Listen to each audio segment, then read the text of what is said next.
Tashidalek and good morning, students. Today we are going to read one poem. Okay, I'm not going to tell you the title of the poem or what the poem is all about. Okay, first of all, I want you to look at the picture here. Yes, I want you to look at the picture and try to form a different types of words or sentences. Okay, yes, because this will be related to the poem that we are going to start. For example, we have here a snake charmer, we have here the snake, and we also talk about the profession. What is the profession of that person? The profession of that person is a snake charmer. He used to live his life being a snake charmer. You got it? So, do you have any guess what the poem is all about? Any guesses? Okay, yes. So let me tell you, the poem that we are going to do today is about snakes. You know, snakes. Okay, yes. So let us look at some of the pictures of snakes. You see, snakes, whenever we hear the word snake, it gives different feeling for different people. Okay, yes. Let us talk about this later. Now, first of all, I want you to look at the picture of these snakes. I try my best to virtually upload to share with you the clip art picture of snakes, because if I post the real picture of snake, then different people may have different feelings, okay, and it does not look that good. Okay, so that's why I try to upload this clip art picture of snake, and it looks very, which is beautiful and which is amazing. Okay, yes. Okay, now before we read this poem, I just want you to recapitulate all the words. Think about all the words or information that you know, that you already know about the snake before we read and learn new things about the snake. For example, types. How many types of snakes do you know? Okay, did you ever Google the different types of snakes? Or have you ever come across different types of snakes in your lives? Did you watch about snakes in Discovery Channel or books like this? Okay, yes. The second was poisonous and non-poisonous. Some snakes are poisonous and some snakes are not poisonous. So can you identify, how can we say the snake is poisonous and the snake is not poisonous? Do you have any knowledge about that? Okay, what about venom? And the venom is the poison that is produced by the snake. Okay, what is the thing which is cure the venom of the snake? It is called anti-venom. Okay, when you are bitten by the snake, you go to the hospital, and according to the types of the snake, the hospital staff will give you anti-venom. You got it? Okay, yes. And these snakes are reptiles. They crawl. Okay, yes. And the snake can also hibernate. You know, hibernate means you hide. For example, that is the tactic used by the soldiers, okay, when they go to war. Okay, some of the animals, they can hibernate. They change their color according to the, which we say, environment in order to save themselves. You got it? And the snake crawls. Okay, yes. And then twists. Now, these are some of the words which we see that you may know, that you may not know about the snake. Okay, now these are the things that we should be discussing before we jump on to the poem. Did you understand? Okay, yes. So, I told you the poem is about snake, and the title of the poem is The Snake Trying. Okay, the poem is The Snake Trying. And this poem is written by W.W.E. Ross. Okay, so this poet, W.W.E. Ross, was a Canadian poet. He normally writes, what should I say, that free verse. Okay, a free verse is a poem which does not follow any rhyming pattern or scheme. You got it? Okay, yes. So I want you to look at the snake trying. Okay, what was the snake trying? Okay, yes. Normally, which is the moment we hear the word snake, we get different kind of feeling. Some people, which is they were afraid of which is snake, and they got a different kind of feeling. Whereas some people, instead of getting afraid, okay, of the snakes, okay, yes, they try to find the beauty in the snake, their movement and their what is their body figure like this. There are, in fact, there are so many poems written on the topic snake. I'm sure you might have done this which in your previous classes, and in future also you will come across different poems based on snakes. Okay, there must be some beauty in the snake. We are normally afraid of snake. Okay, actually there are different types of snake. All snakes are not poisonous. All snakes are not bad like this. Okay, so that is the thing. Now, without taking much time, let us try to read this poem. Okay, I'm going to read this and I want you to read this along with me. Okay, yes, let us start. The snake trying to escape the pursuing stick with certain curvings of thin long body. How beautiful and graceful are his shapes. He glides through the water away from the stroke. Oh, let him go over the water into the reeds to hide without hurt. Small and green, he is harmless even to children.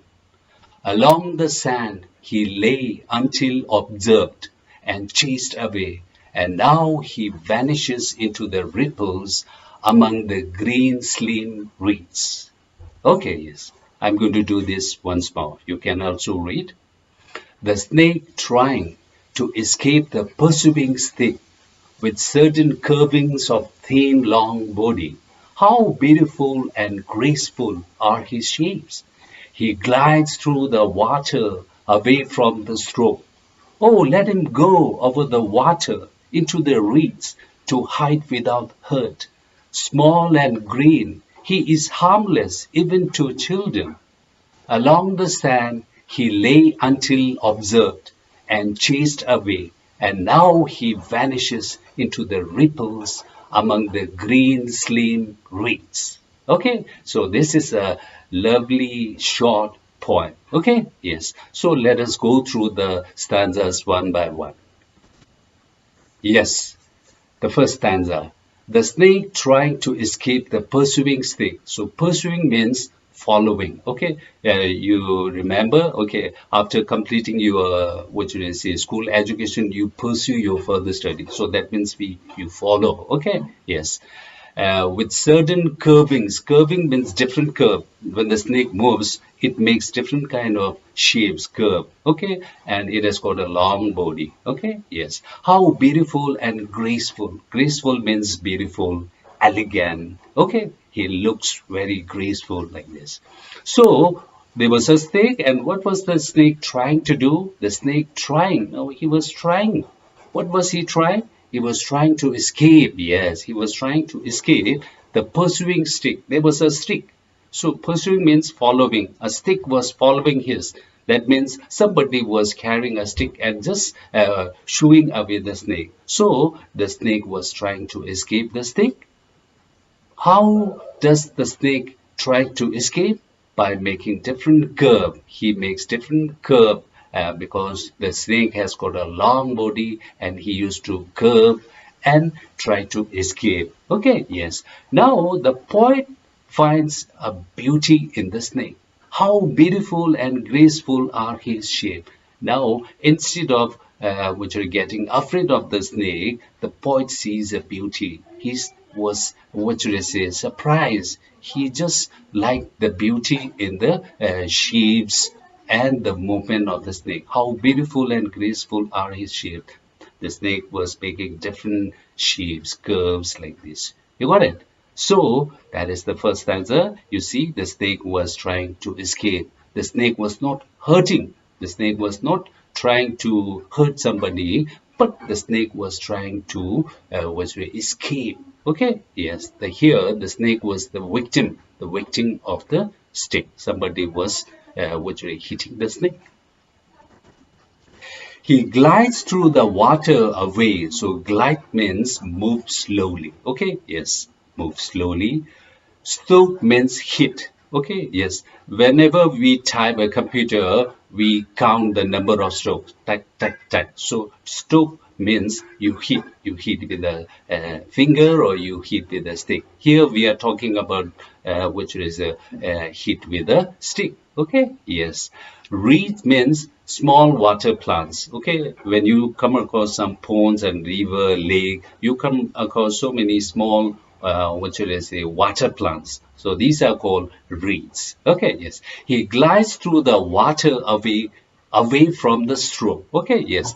Now the snake glides. Snake moves slowly over the water in order to escape from the stroke, in order to escape from the hitting of the what should I say, the stick.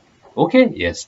And what did the poet say? Okay, yes. Oh, let him go over the water into the reeds to hide without hurt. Let us not hurt that snake. Let him go, okay? And let him go into the, what should I say, water, and let him hide into the, what should I say, behind the small water plants without hurt, okay? So that was the inner voice. The poet was saying that thing. Okay, yes, and small and green, and look at the, what should I say, size and the color of the snake. It was small and the color is green. Okay, so he is harmless even to children. The poet was saying that small green snake is harmless even to the children. That is not a poisonous. You got it? So this snake will not hurt. So please let the snake go unhurt, without hurt. Okay, yes. So the poet was saying that thing. Okay, now let us move on to the last one, last stanza. Along the sand he lay until observed and chased away, and now he vanishes into the ripples among the green slim reeds. Vanishes. So vanishes means what should I disappear? Okay, yes. And ripples means small waves on the water surface. You got it? And slim means, slim means thin. Reeds, it's the plant which grows on the water. Okay, yes. So along the sand. So where was the snake standing before? Which is somebody spotted the snake? Yes, the snake was laying. The snake was lying on the sand. Okay, until somebody observed the snake and they started chasing the snake. Because of this, now the snake, it vanishes, it disappears. Where does the snake disappear? The snake disappears into the ripples, among the waves on the water, and among the green slim reeds. He disappears into the watery plants. Okay, yes, the snake was no more there because it was disturbed. Actually, the snake was lying peacefully on the sand, and now it was chased away. So here, the snake was not trying to hurt somebody. In fact, the snake was the victim here. He was running away. He was trying his best to save his life from the snake. You got it? So that is the poem written by W.W.E. Ross. Okay, yes. Now, let us try to find out the different literary devices used in the poem. You see, they are literary devices or figure of speech in the poems. So let us try to see. The snake trying. Okay, yes. In this poem, if you notice, you will not find any rhyming words or rhyming pattern. Okay, so do you remember what type of poem is this where we don't see proper rhyming words and rhyming sequence? Do you remember? It is called free verse. Free verse is a poem where there is no rhyming pattern maintained. Okay, so the snake trying is a free verse. Normally, W.W.E. Ross, he used to write poems which are free verse, which does not follow any particular rhyming pattern like this. Okay, yes. Now here, which a literary device used here is alliteration. Alliteration, you remember the repetition of consonant sound in one line. Okay, yes. So if you look at the first stanza, we have buzz sound repeated. Okay, body and beautiful. So this is alliteration. Okay, and the second stanza, the last sentence, the her sound is also repeated. Okay, so alliteration is used here, and there are other literary devices used in this poem, but for the time being, we are going to stick to this alliteration. Did you understand? Okay, yes. So with this, we have come to the end of this poem, and now let us try to look at the exercises, the question and answers. Okay, yes. So we have got 5 questions. Okay, I want you to try to give me the answer. The first one, what is the snake trying to escape from? We have got snake in the poem. Okay, what was the snake trying to escape? The snake was trying to escape from something. What was that? Remember? Yes, the snake was trying to escape from the stick, pursuing stick. Okay, yes. The second one, is it harmful snake? What is its color? Okay, yes. Is it harmful? Yes, no. It was not a harmful snake, and its color was green. Okay, the color of the snake is green, and the snake is small, and the poet says that it is not harmful even to the small children. So the snake will not hurt. Okay, yes. Number third, the poet finds the snake beautiful. Find the words he uses to convey its beauty. I want you to try to find the words from the poem. Okay, the poet finds the snake beautiful, and there are some words he used in the poem to show, to convey its beauty. I want you to find out the words. You got it? Okay, that's for you to do. Okay, yes. Number 4, what does the poet wish for the snake? The poet felt pity. Okay, the poet saw the beauty, and the poet wishes the snake to go unhurt, without hurt. Okay, yes, escape from the snake.